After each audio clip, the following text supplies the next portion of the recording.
Hello and welcome to the weekly Shakeout of Paula's Run Club with me, Paula Radcliffe. And me, Christopher Thompson.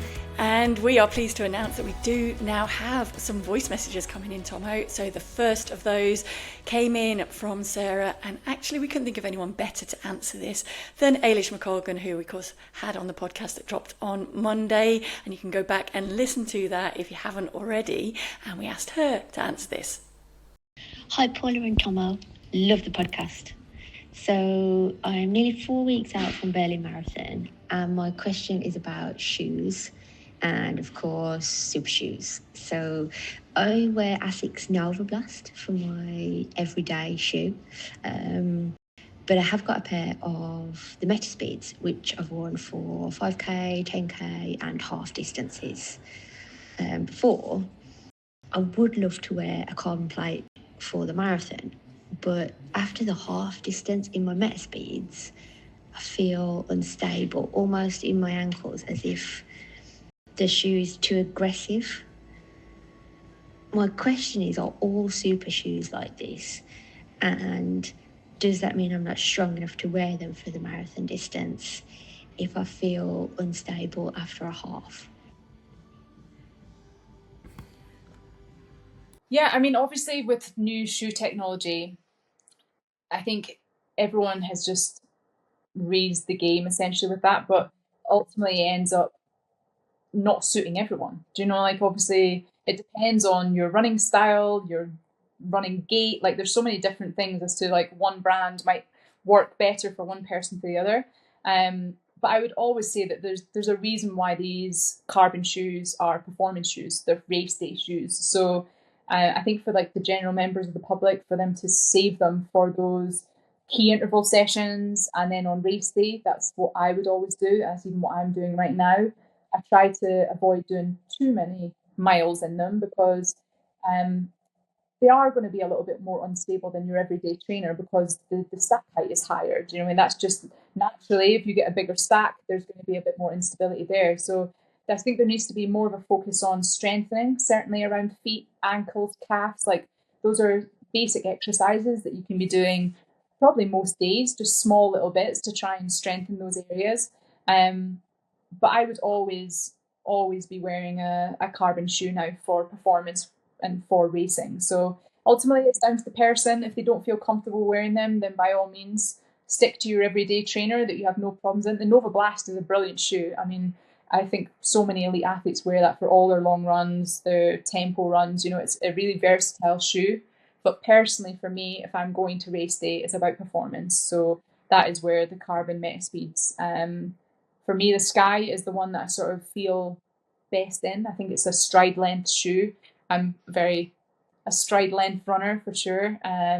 So that'll be the shoe that I'll wear on race day.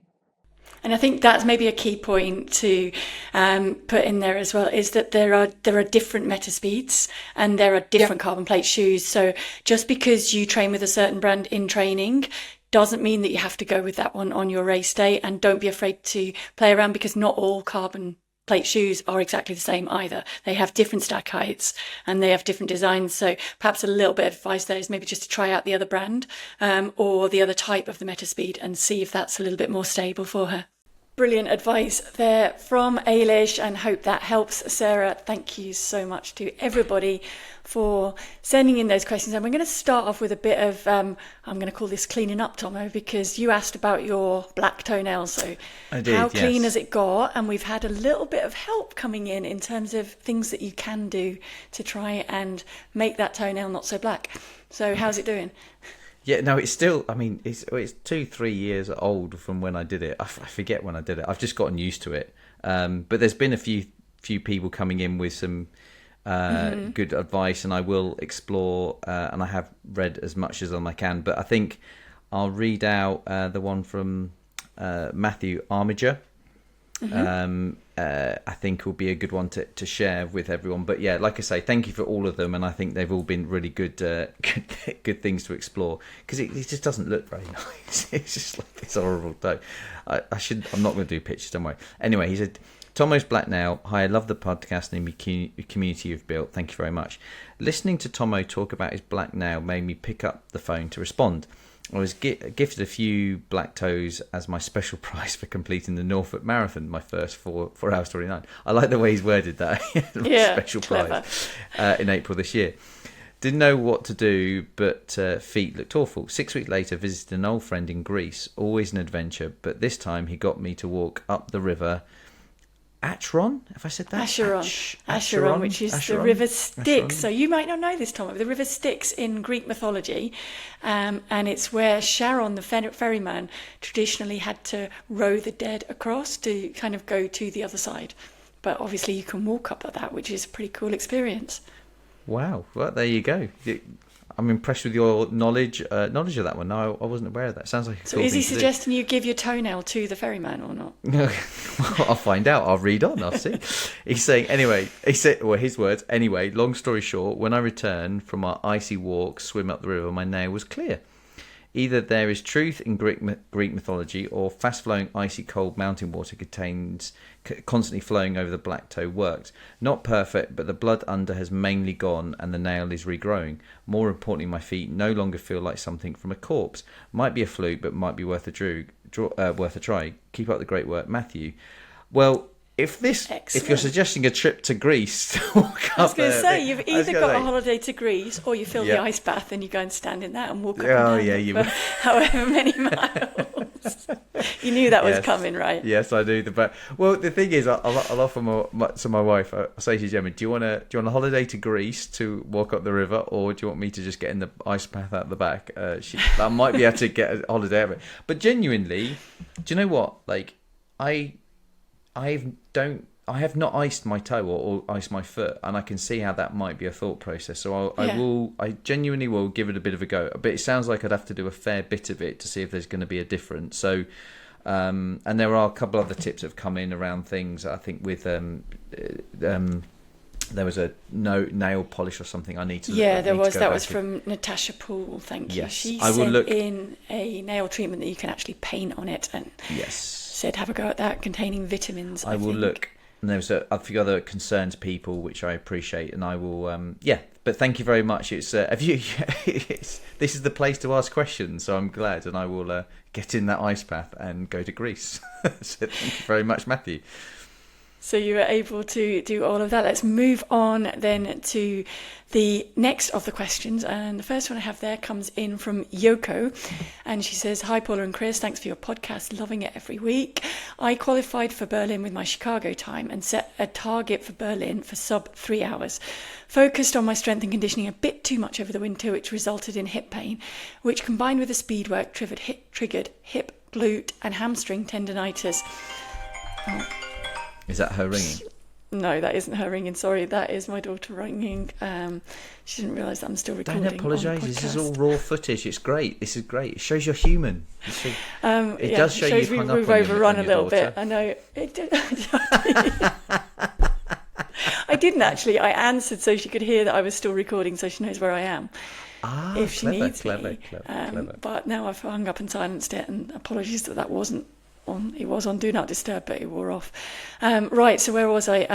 Focused on my strength and conditioning a bit too much, has ended up with this hip, glute and hamstring tendonitis, and barely been able to run since February. She knows she won't hit her target time, and I think what she's struggling to do is mentally cope with the fact that she had this target from last November, doesn't want to defer, wants to get out there and get on with it.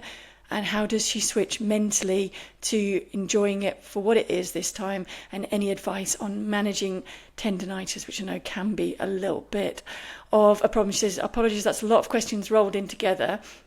So let's first go on changing the mentality of it. How do you switch mentally if injury moves the goalposts a little bit during it? I think I've talked about this a lot before. Goal setting is quite an important way to how you deal with moments, and I think moving goalposts or pushing things back or reframing it is a big part of how you deal with what it is. Because quite often if we think about what our frustration is around injury, it's because it's preventing us from trying to do something we've set ourselves the target to do. So removing what it is and reframing it and moving it back, I think quite often helps us be a bit more relaxed in the moment. That's primarily the thing for the first thing for me, but I feel like I have kind of repeated that. And then again, one of my big ones is you start getting rid of what you can't do and looking at what you can do. And I think when you start and you realize that the energy of what you used to do, you can easily fill that energy into a different pot of things you can do, which isn't necessarily what you could do before. And so when we talk about cross training or whatever we're doing, exercises, you can fill that jar. The energy jar is still there to be used, and you can use that energy into a lot of other things and start focusing a lot more on what you can do and reframing goals. That they are kind of my two big things. Yeah, I mean, I think it's perspective, isn't it? And I think when you look at it in the perspective of what you've overcome to get there, it changes what is a successful outcome to the event that you're getting ready for. So if you think about how many hurdles you've already overcome, getting to that point, then you need to work from there and look back on all of those and value what you get out of the race. So just being able to enjoy it there. And I think that is the main issue, isn't it? And also with the tendinitis, I think if you can obviously do the stretching, sometimes something called shockwave is actually really helpful, particularly around the hip, glute, upper hamstring area. Shockwave therapy, which how do I best describe that, Thommo? It's basically like very high speed. It's almost as what it sounds like. Shockwave it's one of the most apt words I think in treatment. It's kind of what it says on the tin a little bit. It's a shock and it's a wave of shock. So that can help. Actually, the PRP that I tried into my calf, which did help there, that can also help. And just a lot of icing and stretching and just gradually working up the tensile resilience of those tendons. Well, it's contrast, isn't it, rather than ice. So when you've got tendinitis, and again, tendons are all over the body, and so they can be tricky to deal with in terms of when you're, depending on where they are. But tendons by nature like load, and so quite often rest doesn't make a tendon feel better because actually it needs stress. Like tendons are designed to take a lot of stress through it, and so it needs to be stressed to enable it to heal, is one thing. And two, the contrast thing is I don't know how you would do that, Paula, but quite often contrast for me would be a minute cold, 2 minutes warm, and do it like that, and then you finish. Would you finish on warm or would you finish on cold? I would finish on cold. Okay, so I think I would finish on warm, but then I'm not sure. Anyway, so my point being is with a tendon, the tendon likes blood flow rather than just plain restricted. Because when we think of contrast, we're trying to prevent blood flow from getting to an area, completely starving it, and then slowly allowing blood in. What a contrast bath, hot and cold, does is almost flushes. It creates a flushing mechanism, and it kind of, for a tendon, they prefer that flushing mechanism rather than just a starvation and then a slow release back of blood. So I would personally, when it comes to tendon, I would that, especially around the hamstring, it's quite tricky. So how you would load that and create loading, but again, tendons tend to like isometric load. They're like kind of direct load, so not eccentric, concentric. They like isometric, but they also, again, I'm at the risk of over physioing or over complicating this, but you need to seek advice about how to do the exercise around it. But the point is, tendon does like to be stressed. It does like to have load put through it, and rest doesn't always make it feel better. It can just kind of seize up the kind of connective tissues and get it a bit sort of gunky, I guess, apparently that's a technical word. Okay. Well, Yoko, I hope that helps, and good luck in Berlin coming up, of course. Yes, so right, we are on to Paul Coxall. So, question for over 60s running. Question for you, Paula, then. I'm joking, Oh, sorry, I couldn't resist. Oh dear. It's been a long summer holiday. Right. Hi, Paula and Chris. I'm very pleased that you're continuing with the podcast, and it's really helpful hearing from elites who are able to speak to runners of all abilities. My running journey commenced around 7 to 8 years ago when I was 53 to 54 years old. In the first few years of my race times decreased, and in 2024 I was able to PB at 10k 42:54, half marathon an hour and 41, and a marathon 3 hours 42. Very good range there. Managing to qualify for and run Boston in 2025. However, since Boston my times are down by 4%. It's difficult to believe this is due to age, as the drop seems too sharp over 6 months. My training is no different. 5 runs a week, 70 kilometers total, 2 sessions, 2 easy and 1 long run. This is augmented. Thank you, Paula. This is where I'm showing my stupidity, whatever you want to call it. No. With 2 to 3 strengthening conditioning sessions each week. In addition, sleep and diet are good. Can you offer any advice or guidance on what to do to get back to where I was, or better than where I was? Or is the present situation the new reality? I would love to hear your podcast. I would love to hear your podcast from you on running in the older years, 60 plus. Great work. Regards, Paul Coxall. That's a really good question. Paula, do you want to go first? Yeah, I mean, I think it's definitely something that as you get older, you have to apply patience, and they do say that kind of you can put things in perspective and you can work things out a little bit better, and your endurance stays strong. You kind of have to rely on those, and I think the key thing is to kind of look at what you're doing in the week and think, is there a way that I can keep the quality in there but perhaps spread it out a little bit and just give a little bit more time for recovery built in with it. We will get some more information. I will pose this question to big idol of mine, Joan Benoit Samuelson, when I get to speak to her and record a little chat for the main podcast, because I do think it's something that it's really hard to answer when you're kind of still trying to find your way through it, because I do think it's a very, very individual thing, and you have to listen to your body, listen to how many miles you've got on the clock.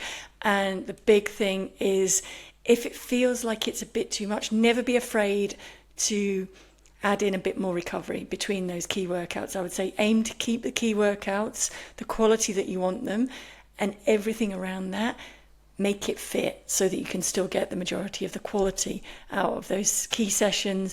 And do keep the strength and conditioning in there, because I think that is important as you get older. Just make those runs a little bit safer terrain wise, and keep the strength and conditioning in there to keep supporting your body as it kind of goes through those phases of aging. But remember, your mind stays really young, and running helps with that. Yeah, I would. The first thing next wrong time, and you've already said it, is actually a bit of rest might do you some good, because you're clearly consistent and you're clearly fit, and sometimes you can carry fatigue that's not obvious sometimes. I know I would say a similar drop off of 4% in my careers a few times, and I was just redlining just a little bit too much, and I just need a little bit of rest just to bring my body back to full speed. And I agree with his statement of, you're not going to drop off in 6 months like that. So my first thought would be maybe a bit of an extended rest or back off might help. And that can be just easy running for a bit with no raised heart rate sessions, just keeping things chilled. It doesn't mean to have to be completely nothing. Just 3-4 weeks of just low level running, easy running, can do the trick, which I've done a few times in my career, and just freshen you up a little bit just to get going. So yeah, and a change of scenery as well can also help, can't it? There, just change the routes of your runs, maybe mix up the workouts a little bit. So instead of doing a track workout or somewhere measured, just go and do it to time in a park, or use the hills a little bit more, and just try and mix that up and see if that helps refresh and recharge a little bit. The next one comes in from Connor Valentine, and he says he loves getting the insights from the world-class performers and the people that we've had on the pod, and he's wondering what our opinion is on running multiple marathons. Initially, he only ran one at a time, with several months in between. For example, your traditional spring marathon and autumn marathon. But the first year that he got into London, it was already booked to do Manchester the week before, so did both, and ever since has found himself wanting to do that again and again. So to do 2 in the same block, e.g. Dublin last October, followed by Florence a month later. He's doing the same again this year, Warsaw in September and Dublin a month later in October. And his question is it bad to be doing this? So far this year, he has done Geneva as a sole marathon, but needed a qualifying time. Didn't get into Geneva, so signed up for Warsaw and was already in Dublin. If you don't think that it's too bad, do you think he could also run Kielder as a long training run? Would that be a silly thing to do? He has to say he's motivated to come in and run alongside me. Well, unless you're taking it really easy, you might not be running alongside me there, because I am under strict orders to take that one easy. So what do you think, Thommo? Is that too much? Essentially, it's 3, but using 1 as a long run. Yeah, I think the key thing is here, I think when people ask about doing marathons or doing too many marathons, I think you got to... The actual question is more, if you're trying to run PBs, then yes, it is too much. You can't try and run a PB for a marathon and then a month later try and do it again. That's too much. But the very nature of trying to complete a marathon, if the mindset is I'm trying to do 3 marathons or all that work, then it can very much fit into within a program that you are trained for and prepare for and do. To physically get round a marathon is something that is very different to trying to get round in the optimum speed for you and your fitness. They're 2 very, very different things. And so, no, it's not silly, and yes, it works as long as it's part of a sensible program based around the fact they all come as a package as one, and not, well, I'm going to go all out for this one and then try and recover, all out for this one. That's not sensible. So that's how I would package it. Yeah, and I completely agree with that. I think it's particularly with the improvements in shoe technology, it is easier to recover from those marathons. The fueling elements are improving all the time as well. So it actually, if you do one and then follow up with another one, it gives you a great learning process to be able to take the learnings from that to try out different fueling techniques that you might try in training and then try in a race, and then have your main goal, if you like, to be the second one, I would think, of that. And in terms of Kielder fitting in as a training run, I actually think it can do, because it's also, for clarity, it is a trail marathon. It's not a marathon on the roads. So that, although it will feel a little bit tougher at the time when you're going up and down the hills, should feel a little bit better recovery-wise, because it's off-road, so you're not having that degree of impact to recover from in your muscles afterwards. Have you run round? I haven't. No, okay, I've seen the videos of it.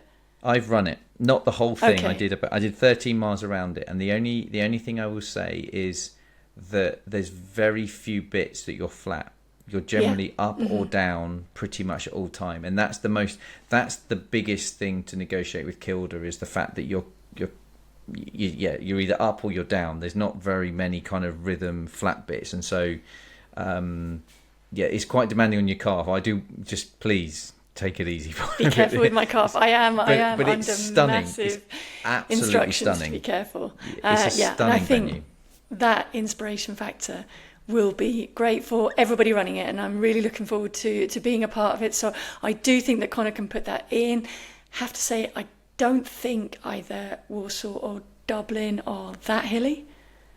I don't think Dublin I think there's is. a little bit of a climbs in it, but nothing massive. I think focus on those as your main ones, and absolutely put Kielder in having fun, and pick one, as we've said, of those 2 to focus on.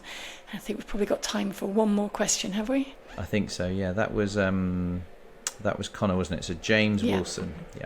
We got a thumbs up from producer Sharky, who, just shout out to him, he's a bit under weather today, and he's been a real trooper today. He's really he hasn't given me a finger in the background. Thank you, Sharky. We'll put you on the honours board. Yeah, we'll put you on the honours. We love you, mate. Right, James Wilson, marathon training on holiday. I've been there, crikey. Yeah. bane of Gemma's life. Dear Paula and Thommo, thank you for all the advice and enjoyable podcast. They're brilliant listen whilst out on a run. Thank you very much. My question relates to marathon training whilst on holiday. I'm running the Yorkshire Marathon on October the 19th, which is my first attempt at the distance after 3 half marathons. Training is going reasonably well during a busy summer, and I'm not overly worried about racing for a time, but I wanted to give myself the best chance to finish strongly. I'm currently 10 weeks into an 18-week plan using Run with Hal, and my longest runs are starting to arrive, the longest of which is 32k run, which is meant to take place while I'm on holiday in Crete with my wife and 5-month-old daughter. Congratulations, you are similar to me then, with my 5-month-old son. I'm not sure I'll be able to afford the time or have the inclination to do that whilst I'm on my break this year. Is there anything I can do to replicate the effect of it? Split the run into 2, push it back until I return home, although that is when I'm supposed to start tapering, ? I'm conscious of how vital those long runs are to training the body and mind, as well as to test fueling and clothing. Any advice would be greatly appreciated. James Wilson. Really good question, that, Paula. Wow. I think a little bit more information of how close when you return home to race day, but I would say so long as it's not 2 weeks before the race that you're returning home, I would think you potentially can push that back. And you arguably, in Crete, with the increased temperature, you can probably get the same effect of a 32k run at home for doing, what am I going to say, 25k perhaps. As a rough estimate, yeah. And the only other advice I could say is to build it in to your holiday. I'm thinking on my feet here because I don't actually know Crete that well, but I'm wondering whether your wife and daughter can go to a beach and you can run there, and potentially maybe even run back, but certainly run there to join them, so you're not interrupting your holiday and you have the reward of jumping in the sea afterwards and basically having a lazy day on the beach afterwards to recover from that long run in training. If you can work that out where they can stop for a coffee along the way and offer you a drink, that would be even more welcome if you can do that. Equally, you probably can split it, can't you, Thommo? Do you think you can split the run into... One of the things, I mean, the 2 things I was going to suggest is, it does depend. I think if you can do 32k, I mean, you could probably, depending on when you're going, I think you could probably do it as close to 2.5 weeks before the marathon. So if that works for when you get back, that you're 2.5 weeks out, you'll be fine. If you're coming back 2 weeks before, 4 weeks out before, so doing it before you go could be an option. 4.5 weeks out would be fine, and then you could do bits and bobs while you're away, depending on when you're going away. The other question mark is, I don't know how long the 42k would take you, but if you're trying to condense it, then there is an option where you could do, let's say for example that it was a 2-hour run, 32k, just for argument's sake, as a round number, 2 hours for 32k, but you only have an hour. One of the things you could look at doing is maybe do the first half an hour some form of very hard repetition, do some hard reps, and then do a half an hour run afterwards, and therefore you're trying to fatigue yourself out at the front load it, and then do a sort of a run afterwards. And so for that hour, you've kind of stressed the body and then done a bit of a marathon pace effort afterwards, and so you've condensed it down. So that they would be my suggestions. It's kind of crude, and it's I love the question, but trying to answer it precisely for your scenario, like Paula said, it would be good to know a bit more on the dates and when you're going. But I wouldn't, in conclusion, I wouldn't stress too much about the long run. Yes, we talk a lot about, but it's your first marathon, and so don't make it the be all and end all of I must complete that to be able to complete the marathon. Steve Cram said it best: we're all capable of incredible things when push comes to shove. So if you're on holiday, you've got a 5-month-old, be adaptable, enjoy your family, go on holiday and do what you can. Try and condense a small run with those reps, or do it before you go or when you get back. It would be my sort of take on it. Yeah, and also please do make sure that you do focus on the hydration Yes. side of that during those runs, because it is going to be warmer certainly than you're going to find in that marathon on October the 19th. So make sure that you do kind of build that in, and remember that, yeah, those days on the beaches are great, but keep yourself hydrated all the way through that, because that will impact your training the next day as well, and what you're trying to squeeze in on there. And the very best of luck. I really hope that marathon goes well for you, and please do let us know how you get on with that. And another quick reminder, of course, that we do still have that offer from NordVPN running. A reminder that you need to head to NordVPN/Paula's Run Club. You do get an extra 4 months thrown in, 30-day money-back guarantee. And the biggest thing is it protects all of your private data, gives you that virtual private network security and the ability to watch all the things you're used to watching at home while you're on holiday in Crete.